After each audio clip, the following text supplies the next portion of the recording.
ಆತ್ಮೀಯ ಬಂಧುಗಳೇ, ಶ್ರೀಮದ್ ಭಗವದ್ಗೀತೆ ತತ್ವ ವಿವೇಚನಿ ಟೀಕಾ ಅಧ್ಯಾಯ 4 ಜ್ಞಾನಕರ್ಮ ಸನ್ಯಾಸ ಯೋಗ.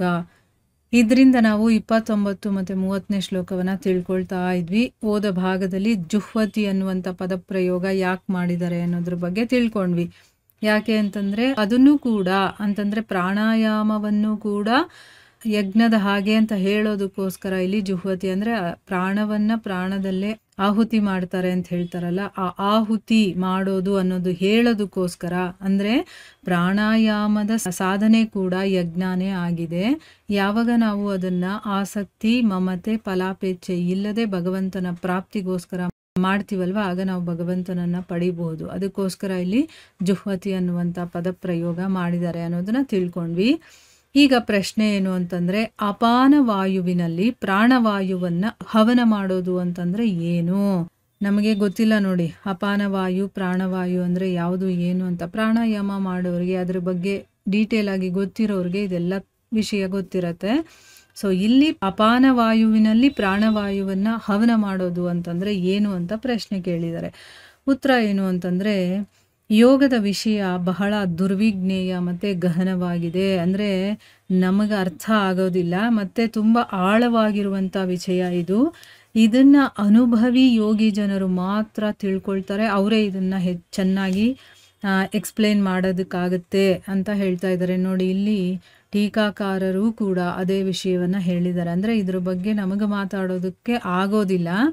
ಯಾರು ಅದನ್ನು ತಿಳ್ಕೊಂಡಿರ್ತಾರೋ, ಆಮೇಲೆ ಯಾರದನ್ನು ಮಾಡ್ತಿರ್ತಾರೋ ಅವ್ರಿಗೆ ಮಾತ್ರ ಈ ವಿಷಯ ಗೊತ್ತಾಗುತ್ತೆ. ಅದಕ್ಕೋಸ್ಕರ ಈ ವಿಷಯದಲ್ಲಿ ಯಾವ ಸ್ವಲ್ಪ ನಿವೇದನೆ ಮಾಡಲ್ಪಡುತ್ತೋ ಮತ್ತು ಶಾಸ್ತ್ರ ದೃಷ್ಟಿಯಿಂದ ಯುಕ್ತಿಗಳ ಮೂಲಕ ತಿಳಿದಿರುವಂಥ ಮಾತನ್ನೇ ಬರೆಯಲಾಗುತ್ತದೆ. ಅಂದರೆ ಅರ್ಥ ಏನು, ಇವರು ಕೂಡ ಇಲ್ಲಿ ಎಲ್ಲಿಂದನೋ ಕೇಳಿರೋದು ಮತ್ತು ಎಲ್ಲಿಂದನೋ ಸ್ವಲ್ಪ ತಿಳ್ಕೊಂಡಿರೋ ಶಾಸ್ತ್ರಗಳಲ್ಲಿ ಇರುವಂಥ ವಿಚಾರಗಳನ್ನು ಇಲ್ಲಿ ಬರಿತಾ ಇದ್ದಾರೆ. ಅಂದರೆ ಅವ್ರಿಗೂ ಕೂಡ ಇದರ ಅನುಭವ ಇಲ್ಲ ಅಂತ ಅವ್ರು ಹೇಳ್ತಾ ಇದ್ದಾರೆ. ಸೊ ಇದೆಲ್ಲ ತುಂಬಾ ಗಹನವಾದಂಥ ವಿಚಾರ. ಅದನ್ನು ಡೀಪಾಗಿ ನಾವು ಹೋಗಿ ಅರ್ಥ ಮಾಡ್ಕೊಂಡಾಗ ಮಾತ್ರ ಅದು ಗೊತ್ತಾಗೋದು. ಸೊ ಇಲ್ಲೇನು ಹೇಳಿದಾರೋ ಅದನ್ನು ನಾನು ಹೇಳ್ತಾ ಇದ್ದೀನಿ. ಶಾಸ್ತ್ರಗಳಲ್ಲಿ ಪ್ರಾಣಾಯಾಮದ ಬೇರೆ ಬೇರೆ ಭೇದಗಳನ್ನು ಹೇಳಿದ್ದಾರೆ. ಅದರಲ್ಲಿ ಯಾವುದನ್ನು ಲಕ್ಷ್ಯದಲ್ಲಿಟ್ಕೊಂಡು ಭಗವಂತನ ಹೇಳಿಕೆ ಇದೆಯೋ ಅದನ್ನು ವಸ್ತುತಃ ಭಗವಂತನೇ ಬಲ್ಲ. ಅಂತಂದರೆ ಇಲ್ಲಿ ಭಗವಂತ ಪ್ರಾಣಾಯಾಮದ ಬಗ್ಗೆ ಬೇಕಾದಷ್ಟು ವಿಚಾರಗಳನ್ನು ಹೇಳಿದ್ದಾನೆ. ಆದರೆ ಭಗವಂತ ಯಾವುದನ್ನು ಮನಸ್ಸಲ್ಲಿ ಇಟ್ಕೊಂಡು ಹೇಳಿದ್ದಾನೆ ಅಂತ ನಮ್ಗೆ ಯಾರಿಗೂ ಗೊತ್ತಿಲ್ಲ. ಅವನಿಗೆ ಗೊತ್ತಿರೋದು. ಲಕ್ಷ್ಯವಿರಲಿ ಅಂದರೆ ಏನು ಗೊತ್ತಿದೆ ಅಂತಂದರೆ, ಶಾಸ್ತ್ರಗಳಲ್ಲಿ ಅಪಾನದ ಸ್ಥಾನವು ಗುದ ಆಗಿದೆ ಮತ್ತು ಪ್ರಾಣದ ಸ್ಥಾನ ಹೃದಯ ಅಂತ ಹೇಳಿದ್ದಾರೆ. ಅಂದರೆ ಶಾಸ್ತ್ರಗಳಲ್ಲಿ ಏನು ಹೇಳಿದಾರೋ ಅದನ್ನು ಇಲ್ಲಿ ಹೇಳ್ತಾ ಇದ್ದಾರೆ. ಅಪಾನ ಅಂತಂದರೆ ಆ ವಾಯು ಇದೆಯಲ್ಲ, ಅಪಾನ ವಾಯು, ಅದರ ಒಂದು ಜಾಗ ಯಾವುದು ಅಂತಂದರೆ ಗುದ. ಮತ್ತು ಪ್ರಾಣದ ಸ್ಥಾನ ಯಾವುದು ಅಂತಂದರೆ ಹೃದಯ. ಹೊರಗಿನ ಗಾಳಿ ಒಳಗೆ ಪ್ರವೇಶ ಮಾಡೋದನ್ನು ಶ್ವಾಸ ಅಂತ ಹೇಳ್ತಾರೆ. ಇದನ್ನೇ ಅಪಾನದ ಗತಿ ಅಂತ ಹೇಳ್ತಾರೆ. ಯಾಕೆ ಅಂತಂದರೆ ಅಪಾನದ ಸ್ಥಾನ ಯಾವುದು ಕೆಳಗಡೆ ಇರೋದ್ರಿಂದ, ಮತ್ತು ಹೊರಗಡೆ ಇರುವಂತಹ ವಾಯು ಒಳಗಡೆ ಪ್ರವೇಶ ಮಾಡುವಂಥ ಸಮಯದಲ್ಲಿ ಅದರ ಗತಿ ಅನ್ನೋದು ಶರೀರದಲ್ಲಿ ಕೆಳಮುಖವಾಗಿರುತ್ತೆ. ಇದೇ ರೀತಿ ಒಳಗಿನ ವಾಯು ಹೊರಗಡೆ ಬರುವಂಥದ್ದು ಅದನ್ನು ಪ್ರಶ್ವಾಸ ಅಂತ ಹೇಳ್ತಾರೆ. ಇದನ್ನು ಪ್ರಾಣದ ಗತಿ ಅಂತ ತಿಳ್ಕೊಳ್ತಾರೆ. ಯಾಕೆ ಅಂತಂದರೆ ಆ ಪ್ರಾಣದ ಸ್ಥಾನ ಮೇಲೆ ಇದೆ ಮತ್ತು ಒಳಗಡೆ ಇರುವಂತಹ ವಾಯು ಮೂಗಿನಿಂದ ಹೊರಗಡೆ ಹೋಗುವಂಥ ಸಮಯದಲ್ಲಿ ಅದರ ಗತಿ ಶರೀರದಲ್ಲಿ ಮೇಲ್ಮುಖವಾಗಿರುತ್ತೆ ಅಲ್ವಾ. ಹೊರಗಡೆ ಬಿಡಬೇಕಾದ್ರೆ ಅದು ಕೆಳಗಡೆಯಿಂದ ಮೇಲ್ಗಡೆಗೆ ಬರುತ್ತಲ್ವಾ. ಅದನ್ನು ಇಲ್ಲಿ ಹೇಳ್ತಾ ಇದ್ದಾರೆ.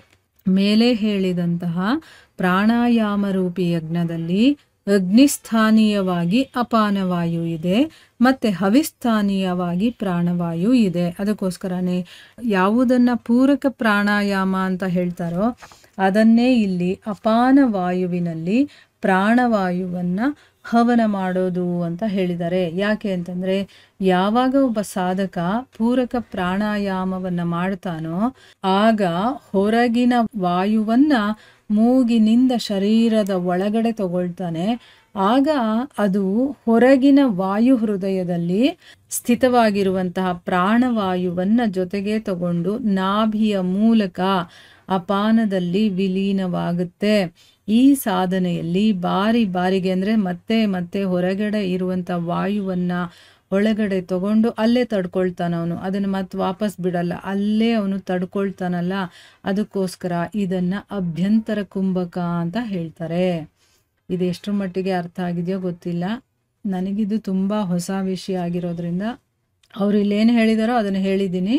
ಸೊ ಪ್ರಾಣಾಯಾಮದಲ್ಲಿ ಯಾವಾಗ ನಾವು ಹೊರಗಡೆ ಇರುವಂತಹ ಪ್ರಾಣವಾಯುವನ್ನು ಒಳಗಡೆ ತಗೊಂಡು ಆ ನಾಭಿಯಲ್ಲಿ ನಾವು ಅದನ್ನು ತಡೆದು ಹಿಡ್ಕೊಳ್ತೀವಲ್ವ, ಅದನ್ನು ಅಭ್ಯಂತರ ಕುಂಭಕ ಅಂತ ಹೇಳ್ತಾರೆ ಅಂತ ಇಲ್ಲಿ ಹೇಳಿದ್ದಾರೆ. ಸೊ ಇಲ್ಲಿಗೆ ನಾವು ನಿಲ್ಲಿಸೋಣ. ಹರೇ ಕೃಷ್ಣ.